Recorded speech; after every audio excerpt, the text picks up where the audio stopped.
खेसारी जी के साथ किया, वो भी बहुत फेमस रहा। और दिनेश लाल यादव जी के साथ मैंने एक फिल्म की है कला करना भी हाल में। से भोजपुरी को लेकर के एक जो धारणा बन गई लोगों में, तो इस वजह से बहुत सारे लोग काम चाहकर भी नहीं कर पा रहे। मेहनत करता है ना, आपको कोई अंदाजा नहीं है माइक के पीछे खड़े होकर ताली बजाने में और कैमरे के सामने खड़े होकर के एक्ट करने में। क्या कहेंगी कटान के बारे में?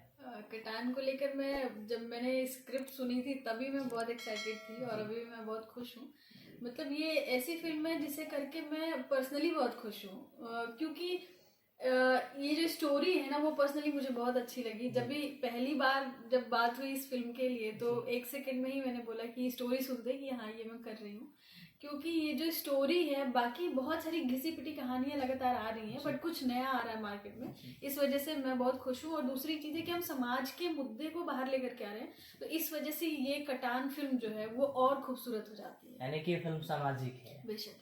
और किसान के कुछ समस्याओं को लेकर के इसमें दिखाया गया है, जो बहुत गरीब लोग हैं जो अपने सॉल्यूशन नहीं निकाल पाते हैं और मजबूरी में गलत कदम उठा लेते हैं या फिर उनको प्रताड़ित किया जाता है, बहुत तरीके से होता है ये सारी चीज़ें, उनको उनका हक नहीं मिल पाता है। तो एक हक दिलाने की बात की जा रही है इस फिल्म में और वो किरदार मैं निभा रही हूँ, तो मुझे इस बात की बहुत खुशी है और उम्मीद करती हूँ ये फिल्म बहुत ज़्यादा आगे जाए, क्योंकि और सब लोग इसे ज़्यादा से ज़्यादा देखें। और सबसे मैं रिक्वेस्ट करूँगी कि आप लोग इसे ज़रूर देखें।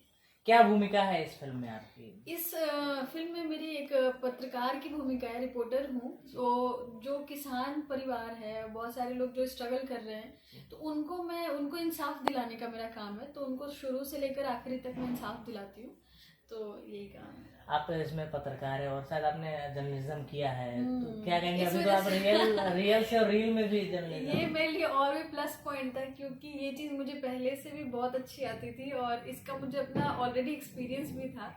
और इस तरीके का मतलब ऑलरेडी आपको आइडिया होता है ना कुछ चीज़ों का, तो एक कॉन्फिडेंस का लेवल ऑलरेडी हाई था इस चीज़ को लेकर मतलब के। आसान हो गया थोड़ा। एग्जैक्टली आसान हो जाता है। और दूसरी चीज़ हो जाता है कि मतलब एक ये क्लियर था कि ये तो मैं बेस्ट करने वाली हूँ, इसमें कोई ऑप्शन ही नहीं था। आपने हिंदी तो की नहीं अभी तक, शायद हिंदी सिनेमा आपने कोई किया नहीं, पहला सिनेमा आपका ये हाँ, ये कटान हिंदी सिनेमा फर्स्ट है। और अभी इसके अलावा सीरियल्स किए मैंने, बाकी अचीवमेंट्स तो आपको मालूम इस फिल्म में जितने भी कलाकार है, बाकी जो भी है बॉलीवुड के ही हैं, सब बड़े बड़े कलाकार हैं। अच्छा। उनके साथ काम करके आपका कैसा एक्सपीरियंस? अच्छा लगा, सब लोग बहुत अच्छे हैं और बहुत पोलाइट बिहेवियर है सबका, बहुत ही अंडरस्टैंडिंग लोग हैं। और सबके साथ मतलब काफ़ी लोगों को तो मैं पहले से ही जानती थी, क्योंकि हम लोग शूट के दौरान सबसे मुलाकात रही है हमारी, तो उनके साथ दोबारा मिलने का मौका मिलता है। और कुछ नए लोग भी थे जिनसे मिल करके बहुत अच्छा लगा, तो ये मेरे लिए बहुत खुशी की बात है और मज़ा आ रहा है काम करने में। बहुत अच्छा लग रहा है, पूरा एकदम घर जैसा माहौल। हाँ, ये चीज़ें हैं कि सब लोग बहुत है ना, सब डाउन टू अर्थ है। सबसे इम्पोर्टेंट चीज़ है कि सब एक दूसरे को सपोर्ट करते हैं, सब एक दूसरे के साथ घुल मिल करके बहुत अच्छे से खुशी से रहते हैं, तो ये चीज़ें बहुत इम्पोर्टेंट है। वो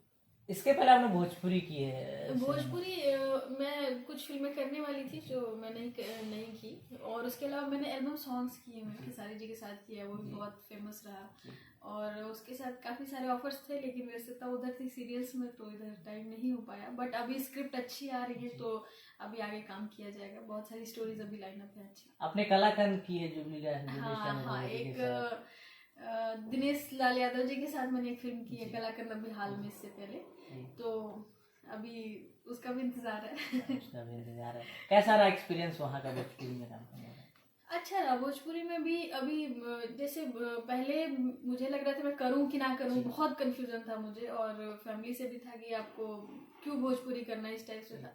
तो भोजपुरी को लेकर के एक जो धारणा बन गई लोगों में, तो इस वजह से बहुत सारे लोग काम चाहकर भी नहीं कर पा रहे। बट मुझे वहाँ पे सबसे मिल करके बहुत अच्छा लगा, तो मुझे लगा कि नहीं, ऐसा नहीं है जितना भोजपुरी को लोग गलत समझते हैं, ऐसा है नहीं। इस भोजपुरी में भी अब एक अच्छा स्टैंडर्ड आ गया है, अच्छे तरीके से काम हो रहा है, अच्छे कैमराज आ चुके हैं, अच्छे लोकेशंस हो चुके हैं। अब तो लंदन में फिल्में शूट हो रही हैं, तो भोजपुरी को अब हम अंडर एस्टिमेट नहीं कर सकते हैं, क्योंकि अब भोजपुरी पहले जैसे सिर्फ खेत खलियानों में नहीं शूटिंग होती है, अब एक लेवल उनको दिया गया। बॉलीवुड की जो 90s की फिल्में हैं उसको भोजपुरी टक्कर दे रही है, तो मुझे अच्छा लग रहा है इस चीज़ को लेकर के। भोजपुरी मेरी पहली भाषा है, तो मैं बहुत खुश हूँ कि मैंने जो भोजपुरी को लेकर लोग कहना धारणा है कि नहीं गंदा है, ये ऐसा है, तो क्या कहेंगे इस बारे में आप दो शब्द बोलिए, क्योंकि लोग जैसे होता है ना कि भोजपुरी का नाम लेते तो अजीब सा बिहेवियर करते हैं। तो इस चीज को मैं बोलूंगी कि बिना जाने करीब से किसी चीज को आप गलत ना कहें, क्योंकि कोई भी दुनिया में एक तो परफेक्ट नहीं होता और जज लोग बहुत ज्यादा करते हैं, तो जज ना करें, क्योंकि आप कलाकार कितना मेहनत करता है ना, आपको कोई अंदाजा नहीं है। माइक के पीछे खड़े होकर ताली बजाने में और कैमरे के सामने खड़े होकर के एक्ट करने में ना बहुत फर्क होता है, क्योंकि कला और एक्टिंग ऐसा टैलेंट है ना, सबको नहीं आता और सबको इतना नसीब भी नहीं मिलता है। अगर जो कलाकार है तो एक नसीब से और अपनी मेहनत से बने हुए हैं, तो उनकी इज्जत करें लोग, क्योंकि छोटा सा भी एक्ट करने के लिए ना, अगर आपको रोना ही है ना, तो अभी दो लोग आप बोल देंगे तो वो रो नहीं सकते इतनी ईजिली, आप वो हंस नहीं सकते, वो हर किरदार उनको निभाना पड़ता है, तो वो उस लायक उन्होंने मेहनत किया होता है और वो मेहनत करते हैं, तो उन्हें अप्रिशिएट करना चाहिए। और दूसरी चीज़ ये कि जो धारणा बन गई थोड़ा सा कुछ डबल मीनिंग, कुछ चीजें हैं भोजपुरी में जो नहीं होनी चाहिए। खैर धीरे धीरे बदलाव आ रहा है, खुशी इस बात की है कि पहले जिस तरीके से था अब बदल रहा है, थोड़ा प्रोग्रेस बदलाव का दौर। हाँ बदलाव आ रहा है, तो बदलाव आ रहा है तो ठीक है। जब आप गलती कर देते हैं और गलती से अगर आप सुधार कर रहे होते हैं ना, तो गलतियां माफ हो जाती हैं। तो ये चीज अच्छी है भोजपुरी। इस फिल्म के जो डायरेक्टर, उन्होंने कई सारी भोजपुरी में सुपरहिट फिल्में दी हैं, तो उनके बारे में क्या कहेंगे, उनके डायरेक्शन में कैसा लग रहा है? अभी तक तो वो मेरे फेवरेट बन चुके हैं धीरू यादव सर, क्योंकि मुझे मतलब एक इतना कूल एंड काम पर्सन, इतना पेशेंस वाला इंसान, मतलब मेरे लिए ना, मैं बहुत अप्रिशिएट करती हूँ ऐसे लोगों को, क्योंकि आज के डेट में सबका नेचर अलग अलग होता है, तो किसी में इतना उस स्थिरता होती है ना, तो सर में बहुत स्थिरता है और किसी चीज़ को बहुत पोलाइटली करते हैं। कोई भी काम है, बातें हो गई, कुछ भी समझाना हो गया, मतलब बहुत ही डिसेंट इंसान है। पर्सनली उनका बिहेवियर और नेचर मुझे बहुत ज़्यादा अच्छा लगा, और उसके अलावा काम भी बहुत अच्छा कर रहा है, और मुझे सेट पे एकदम ही मतलब सब कुछ ही अच्छा लगा। तो उम्मीद करती हूँ सर के साथ आगे कोई इशू नहीं, कोई इशू नहीं है, मतलब मैं बहुत खुश हूँ। और धीरू सर के साथ तो मैं बहुत सारी फिल्में कर सकती हूँ बिना कुछ सोचे हुए, क्योंकि बहुत अच्छे एक तो इंसान है और काम करने का उनका तरीका मुझे अच्छा लगा, बहुत नेचुरल तरीके से चीज़ों को ले जाते हैं वो, तो वो चीज़ मुझे उनकी बहुत पसंद आई। बहुत पसंद है। हाँ। आप एक्टिंग के अलावा आप राजनीति में भी हैं, तो क्या कहेंगे इसके बारे में? कैसे मतलब आपको एक्टिंग से और फिर राजनीति में कैसे? राजनीति में एक्चुअली मुझे समाज सेवा का बड़ा शौक रहा बचपन से, तो राजनीति में ना होते हुए भी मैं समाज सेवा करती रही हूँ। मैं कभी गरीबों के लिए, किसी के लिए भी, मुझे जब भी मौका मिलता है फिल्मों के अलावा, तो मैं समाज में उतर जाती हूँ और मैं काम करती हूँ, और मैंने पहले बहुत काम किया हुआ। तो क्या आगे चुनाव लड़ने का प्लान है? अभी मुझे टिकट 3-4 पार्टियों से ऑफर किया जा रहा था, तो फिल्में मेरी इकट्ठी उसी टाइम पे सारी आ गई, और टिकट भी एक ही टाइम पे हो रहा था, तो फिर डेट सब गड़बड़ हो रहा था मेरे साथ में, और अभी ये फिल्में मेरी प्रायोरिटी थी, तो मैंने टिकट के लिए मना कर दिया।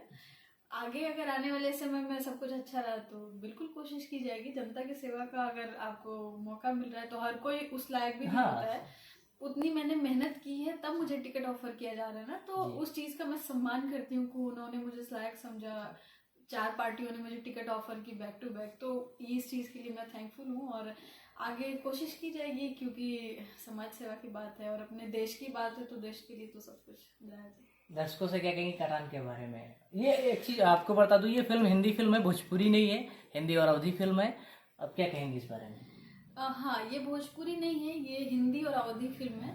तो लैंग्वेज के अलावा इसका जो कॉन्सेप्ट है ना, आप लोग ज़रूर देखें। मैं आप लोगों से रिक्वेस्ट करती हूँ कि आप लोग इसको देखें, क्योंकि हम जैसे चीज़ों को समझते हैं ना, और जैसी स्टोरी वो करते हैं कि नहीं ऐसी होगी वैसी होगी, तो वैसी कुछ है नहीं, बहुत सस्पेंस वाली स्टोरी है। आप लोग ज़रूर देखें, क्योंकि हो सकता है इससे आपको कुछ सीखने को मिले। हर चीज़ इंटरटेनमेंट के तौर से नहीं देखी जाती है, कि हर चीज़ सिर्फ डांस और ठुमके वाली चीज़ें हर चीज़ में नहीं होती है, क्योंकि जैसे होता है कि बस गाने और डांस की वजह से कई फिल्में चली जाती हैं, वैसा नहीं है। ये फिल्म में बहुत स्टोरी बहुत स्ट्रांग है, तो इसको आप लोग इस वजह से ज़रूर देखें, और इससे देख के आपको बहुत कुछ सीखने को मिलेगा, क्योंकि समाज में क्या चीज़ें कैसी हो रही हैं और क्या चीज़ें क्या हो सकती हैं। कई चीज़ें आप जैसा देखते वैसी नहीं होती हैं, कई चीज़ें पता चलता है कुछ और ही निकल गया, तो वो चीज़ें बहुत इंपॉर्टेंट है, आपको सीखने को मिलेगा, तो आप लोगों को देखना चाहिए। Thank you so much. आज हमारे साथ थी रचना सिंह जी। तो चलिए मिलते हैं अगले वीडियो में एक नए चेहरे के साथ।